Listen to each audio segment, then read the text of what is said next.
en gustos se rompen los esquemas. El mundo es vasto, en exquisitas gastronomías para satisfacer toda clase de apetitos, desde los más exigentes hasta los más peculiares.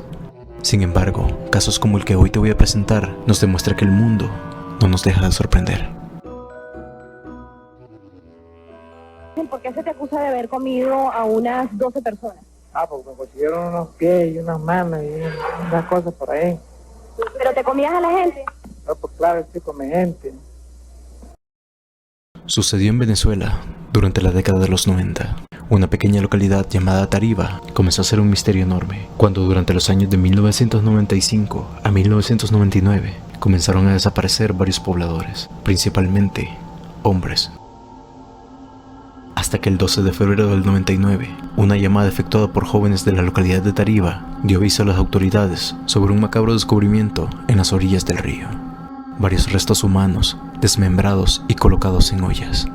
Tal escena solamente podía interpretarse como la escena de un crimen realizado por un cartel. Fue entonces que al momento de inspeccionar la zona, la policía descubriría algo mucho más inusual que les helaría la sangre. Una pequeña casa, humilde e improvisada, con varios utensilios de cocina en la parte de enfrente. Cuando los oficiales se acercaron a interrogar, se dieron cuenta que dentro de la vivienda se encontraban varios objetos, portafolios, libros, zapatillas, ropa y varias identificaciones. Al acercarse más e irse a lo más recóndito de la morada, se encontraron con más porciones de carne humana, colocadas en diferentes cacerolas y ollas, esperando solamente a ser servidas. Dicha escena era simplemente inquietante. Había toda clase de técnicas culinarias en aquella cocina. Había carne molida, preparada para relleno, filetes de carne, listos para la sartén. Las vísceras y partes blandas se encontraban en ollas para sopa, y muy aparte se encontraba un recipiente para descarte, en el cual habían cabezas, manos y pies. El autor de dichos platos y morador de esa vivienda era un vagabundo de 42 años, llamado Dorancel Vargas, el cual no opuso resistencia y se mostró muy cooperativo ante el arresto. De hecho, con toda amabilidad se trasladó junto a los agentes hacia la comisaría más inmediata, donde sería interrogado. Ya en el lugar, aquel humilde hombre, de apariencia bondadosa y alegre, reconoció ser el creador de la horrorosa escena que los oficiales habían presenciado. Dicho lugar era lo que él consideraba como su hogar, en el cual había estado viviendo durante los últimos 11 años, debido a que él era una persona sin recursos y en algún punto el alimento comenzó a escasear, por lo que pronto se dio a la tarea de cazar a los transeúntes del puente y uno que otro deportista del parque del pueblo. Este los mataba y descuartizaba para poderlos llevar a su hogar y poderlos cocinar. Estas incursiones eran para él como ir al supermercado para abastecerse, ya que Dorancel tenía una lista de características que debía tener el tipo de personas que éste gustaba de devorar.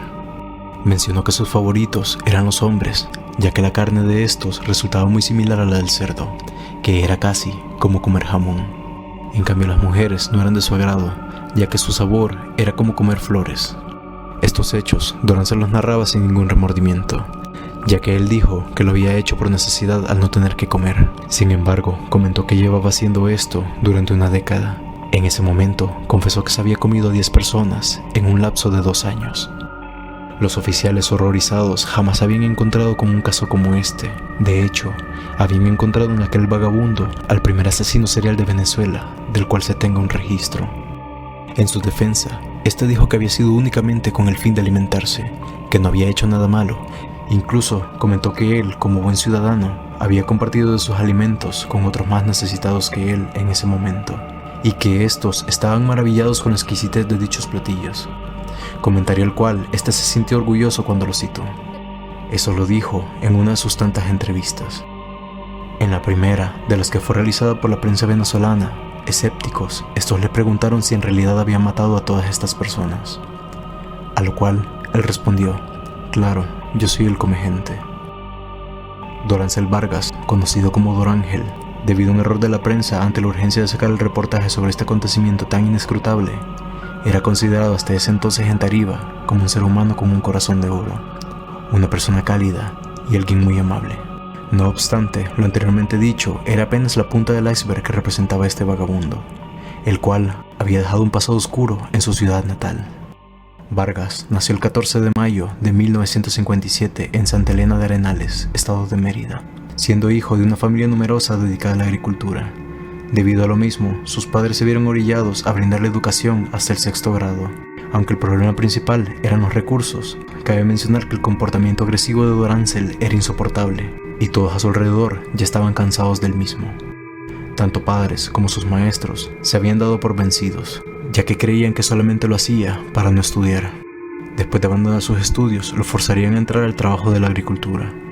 Debido a la necesidad que existía en su familia, comenzaría una carrera criminal como ladrón de ganado y aves de corral, que servían como alimento para sus hermanos. En esas noches habituales de robo, poco a poco comenzó a ser acompañado por algunos amigos, a los cuales este gustaba de sorprender bebiendo la sangre de las gallinas que mataban, y con el tiempo fue acostumbrándose al sabor, hasta que en un momento comenzó a disfrutar de la carne cruda, cosa que comenzó a despertar en él sus futuras tendencias al canibalismo. Sus conocidos estaban al tanto de que él no era alguien normal. Sumado a esto, decía que escuchaba voces en su cabeza, al punto que intentó matar a un familiar creyendo que las voces provenían de él, cosa que fragmentó la situación con sus seres queridos y lo llevó a vivir por su cuenta. En esa localidad, Vargas era muy repudiado, conocido como un vil ladrón de ganado y un desquiciado que gustaba de comer animales recién asesinados, cosa que despertaba el temor entre la población, quienes en una ocasión lo vieron devorando el corazón palpitante de una res. Esos comportamientos insoportables lo hicieron mudarse y rehacer su vida en otra ciudad. Dorancel encontraría un hogar y un empleo en Tariba, pero su mente no estaba en orden, por lo que pronto volvería a las calles y a las andadas. Sin embargo, para esta ocasión sí sería capturado por la policía, a quienes confesó que solo deseaba comer el corazón de la res, con lo cual sería suficiente para que lo internaran temporalmente en un manicomio de Táchira, del cual saldría con las autoridades haciendo caso omiso a las opiniones de la familia Vargas, quienes recomendaron dejarlo ahí de forma permanente. Una vez libre, se dirigió rumbo a San Cristóbal, camino en el cual se encontraría con el puente, bajo el cual improvisaría un hogar. De esa forma es como aquel vagabundo llegaría a sentarse en aquella ciudad que pasaría la historia, luego que docenas de restos humanos fuesen encontrados en el río por 2 individuos que transitaban la zona. Dicho descubrimiento llevó al arresto del morador de esa choza. Seguidamente se le realizó una serie de pruebas psicológicas y fue internado en rehabilitación psiquiátrica, con lo cual determinaron que sufría de esquizofrenia paranoide, cosa que para el año 1997 le aseguró su libertad al demostrar no ser un peligro para la sociedad. Sin embargo, 2 años después se dispararon los niveles de desaparecidos en la ciudad. La policía le había perdido el rastro a Dorancel, debido a que éste ya no figuraba como sospechoso al ser considerado como reformado. Muchas de estas personas solían ser otros vagabundos, y entre estos se encontraba uno de los que dio aviso a las autoridades durante su primer arresto. Nadie sabía nada de estos desaparecidos hasta que se dieron cuenta que los restos volvían a aparecer en el río Torbes, ubicado debajo del mismo puente donde 2 años antes se habían topado con el comegente.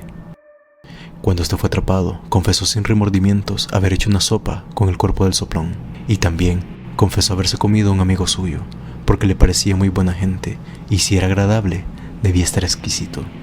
Cuchillo en mano, se dispuso a picar la carne, y con ella elaboró unas empanadas que después compartió con los vagabundos de la ciudad, quienes alabaron su relleno. Nadie sabía lo que estaba comiendo.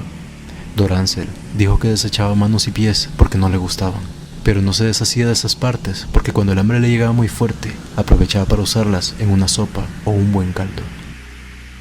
Hoy en día, el comegente cumple una condena de 30 años y se le considera como un enfermo mental más que un psicópata, debido a la personalidad dócil del mismo. Ante su posible peligrosidad, permanece aislado y en la actualidad padece de Parkinson. Nunca ocultó su amor por la carne humana. Incluso, en videos recientes, este se muestra muy contento por compartir sus recetas y tips para la preparación de comidas.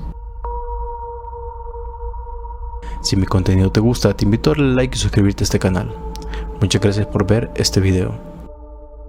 ¿Y cómo hacía usted para llevárselo de ahí donde lo mataba hasta donde usted se lo comía? Fuerza. ¿Al chavo? Ah, no, los escuartizos. ¿Sí? Los escuartizos. ¿Con qué? ¿Con qué? Con machete, tío.